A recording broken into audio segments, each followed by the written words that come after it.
Hi everyone, this is an extra lesson on close reading and powerful annotations and what the expectations are in ELA.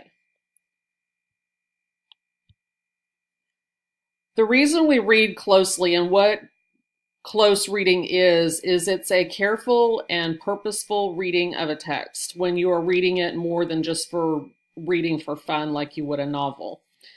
Annotating is jotting your thinking and your comments to what the author has written. It's more than just highlighting. This is a conversation with a text, but you do it with notes and writing. Close reading and sometimes rereading slows us down and allows us to interpret difficult passages. This is especially important when you're reading things that have been assigned to you, reading more difficult texts, because it gives you some strategies so that you can understand what you're reading. Close reading keeps you focused on your purpose, and annotations leave your thinking on the page so that you can come back to it later on, like when you need to write a paper and refer to some quotes, or you need to get ready for a discussion. On this next screen are 3 examples of some close reading and some annotations. Pause the video for just a moment and see if you can identify 4 things that stand out to you when you look at these annotations. You may be noticing, wow, there's a lot of stuff on here. I could never do that. But trust me, you can. When you do rereading and you're really thinking about your reading and putting it down on paper, you'll be surprised at what you can accomplish. You may notice some color coding. You may notice words that are circled or underlined. You may notice paragraphs being numbered.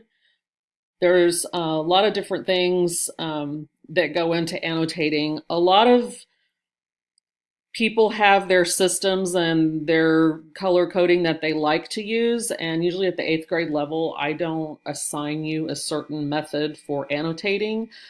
Just as long as you are doing it and you're having that conversation with the text. This is what annotation is not. This is not what close reading looks like. It's not trying to concentrate when you've got a bunch of racket going on, or it's not reading for fun and leisure. It's also not highlighting for no reason or having obvious annotations. So to review our skill for reading nonfiction again with the close reading strategies, number 1 is to scan for things like the text features, main ideas that you could highlight or underline, vocabulary that might be new to you. Second step is chunking the text, dividing the text up, numbering the paragraphs. And number 3 is to stop and jot after reading each chunk. You want to jot down your thinking, maybe make a 1-sentence summary.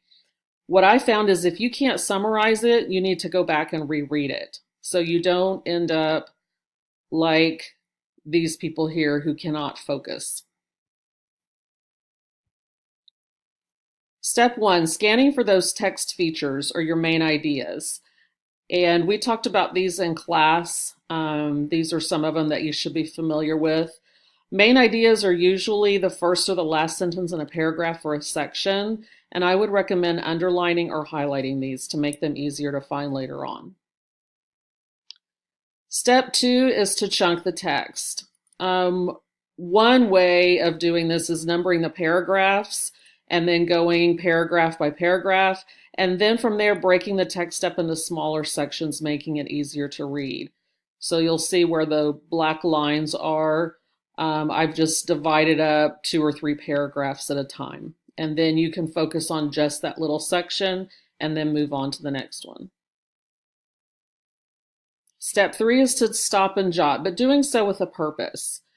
What you look for in a text will vary depending on what it is that you're reading. We're reading informative articles right now, so you'll need to look for claims that the author is making and evidence that they use to support those claims. You always want to approach a text with a purpose in mind, and I usually give you that purpose. Usually that comes back to what the essential question is for that lesson. This purpose should drive what you are underlining or circling or highlighting in the text. This is a chart showing things that you can stop and jot while you're reading. Again, it helps you focus while you're reading. Um, you can do this as you're reading or when you reread. And if I were to grade your annotations, this is a grading scale that I would follow. A goes above and beyond. It's in-depth interactions with the text.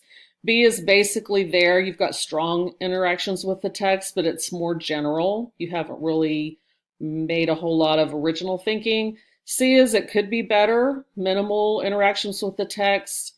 Rushed notes. Doesn't really reflect much thinking. D is didn't bother. Basically, you marked and highlighted some stuff, but you didn't do any annotations.